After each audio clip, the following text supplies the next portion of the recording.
Now, jazakumullahu khairan. Àfáà béèrè pé kí la fẹ́ sọ lórí ìmọ̀ ṣe fídíò bá ṣe ṣe yìí. Níbi tá a gbọ́ yín mẹ́tẹ́rẹ̀ ni pé haram ni. Pé kí ló wá ló ṣẹlẹ̀? Béèrè tó dáa ni jazakumullahu khairan. Lọ́wọ́ ẹ̀rọ bá rẹ̀ kó lu ẹ̀rọ bá pín lọ́wọ́. Aláàkọ́ ni pé àìwò èèyàn ṣẹ̀sìn. Pé tí lágbájá ń ṣe yìí, ìgbà tó ti ṣe yẹn, a ó ti dẹ̀sìn ní ara o.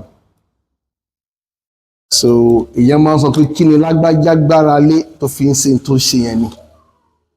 Ẹ̀rí yẹn láwò, àlàyé ọ̀rọ̀ láwò. Tó bá wọlé, fabiha wa ni'ma. Tí ò bá wọlé, á dà padà. Ìtàwọn olùmọ̀ sọ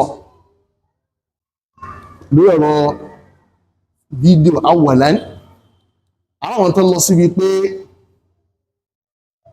motion tó ń lọ yẹn pé òun kọ́ ni Ànábì sallallahu alaihi wasallam ń bá wí. Wọ́n dẹ̀ sí kìíyàsì wọ́n fi wé ní ọ̀tá mọ́ ń wò. Ẹ bá gbé ní ọ̀dá ní tẹ́ lọ báyìí, motion náà ni. Bẹ́sẹ̀ lọ, mìíràn wáyé tẹ́ gbé láyé yẹn náà, òun náà lẹ́rí, àwọn kan sì kìíyàsì báyìí pé tó wá sí yí pé kíní motion kíní ẹja haramu ni Ànábì ó kọ mìíràn náà. Alákọ̀ọ́kọ́ nìyẹn náà tó wá lọ́rọ̀ àfà. Àwọn kan lọ sí pé haramu ni. Haramu ni. Pé tẹ̀síwìrì wà tẹ̀síwìrì. Pé tẹ̀síwìrì náà tẹ̀síwìrì ó máa jẹ́. Àwọn àfà ńláńlá tá lọ síbẹ̀. Àwọn àfà ńláńlá tá lọ síbi kó ní pé ó dàbí mìíràn ni. Pé nílẹ̀ láti mọ̀ ti pẹ́. Ṣùgbọ́n èèyàn máa ń ṣe ihtiraz, èèyàn máa ń ṣọ́ra. Ẹgbà sọ̀rọ̀ àlọ́ wàrà òun lẹ́ẹ̀kan kí èèyàn máa wà very very careful níbi tó bá ti ní ṣubhat inú, èèyàn máa ń ṣọ́ra pé kí ni kò dá mi lójú, mi ò ní ṣe. Ọ̀rọ̀ kẹta wá ní wípé àwọn kankan máa ń jẹ́ haram. Tó jẹ́ haram ní dhati, haram gẹ́gẹ́ ní fún rẹ̀. Ṣùgbọ́n tó pé hájà nídìí máa sọ di halal. So ọ̀rọ̀ kẹta nìyẹn. Ọ̀rọ̀ kẹta yẹn làwọn lápadà ní mẹ́lù sí. Ó wá rọ kún ti ọ̀rọ̀ alákọ̀ọ́kọ́ pé ebi fídíò náà bí mìíràn ni wọ́n lọ kún lọ́wọ́ sáwáyé ẹyẹ. Hájà olówó mẹ́bí ká ń ṣe fídíò. Hájà wà mẹ́ gan ṣẹ́dí ìdàn. Pàápàá jùlọ lásìkò tá a wà yìí. Hájà wà mẹ́ gan. Ẹ̀pá yìí ti lú jára. Ọ̀pọ̀lọpọ̀ àwọn èèyàn ò wá ságbo wá sí mọ́. Àwa lélẹ̀ o, mélòó ni wá nílẹ̀. Oníkálùkù ti dìpẹ́ rẹ̀ pé wá sí wo ni a wò lórí fídíò, a rí. A wò lórí fóònù wa.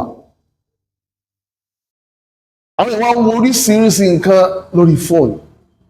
Àti wáàsí tó wúlò, àti tí ò wúlò. Táà bá sọ yí pé ẹ má jẹ́ ká bá wọn dá sí, ẹ má jẹ́ ká ṣe fídíò tiwa fún wọn pé ẹ̀tọ́ wọ́n sálùkọ̀ náà lọ wá ẹni tí ò bá wá òwá náà nu Ọlọ́run fà lùbáríkà sí, bẹ́ẹ̀ ni ó wọlé. Ṣùgbọ́n lọ́nà kejì ẹ̀wẹ̀ ẹ kẹ̀rí pé àwọn èèyàn kan ti ríìchì àwọn tẹ́ẹ̀ ní access sí mọ́ yẹn, wọ́n ti gbégbèkúgbè fún ọ àti mú wọn lọ. Ẹgbẹ̀rẹ̀ kó ti gbé wọn lọ ní. So ó mọ́ ọdá kó jẹ́ pé bí sọkúsọ tí ń lọ láwọn àyè yẹn, ẹ jẹ́ kọ̀rọ̀ dáadáa náà tẹ̀lé. Àwa ní option pé ká ṣe ní audio, ká fún ní top mail ẹ pé wọ́n kàn máa rí bí kílì kan ni, wọ́n kàn máa gbọ́ audio. Option kan ni ó lọ. A dẹ̀ ní option pé kárí ẹ tó ń sọ̀rọ̀.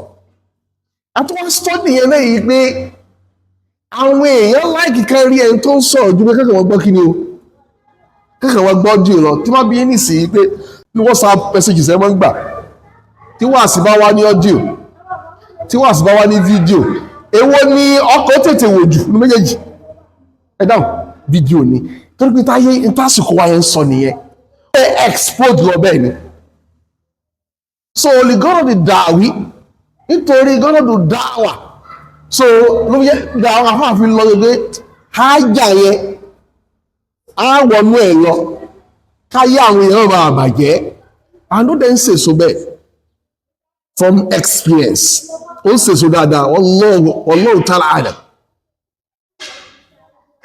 torí pé tẹ̀bálẹ̀ yóò ṣe àwọn èèyàn wò táwọn náà bá ní ẹgbẹ́ wọ́n ní pé ó ti di general problem yóò ṣe fídíò ṣùgbọ́n àwọn fídíò ok ṣe fídíò ṣùgbọ́n ẹ̀ ṣe kí ni ó fẹ́ sọ wọn nù wa àtẹ́tọ́gbọ́n àráàmù rẹ̀ àwọn fídíò kó náà lẹ́nìkan bá sọ̀sọ̀ kú sọ àwọn èèyàn afáwọ̀gbò láti fún ní rọ́dù so tí ajá bá di pé káwọn náà ṣe fídíò káfi balance káfi dá padà fún tọ́ afẹ́ kò sí tó burú bẹ́ẹ̀ lórí ọ̀rọ̀ méjì yẹn tí àwọn wá dúró lórí wípé haram ni bí tí táwọn wá fẹ́ gbé tọ́mọ ní yóò dé tọ́ fàbí àwọn àníyàn kò sí wàhálà tí wọ́n bá sì dúró rí pé àhájà ni àbẹ̀lọ́run kó gbà lẹ́sìn lọ́wọ́ wa.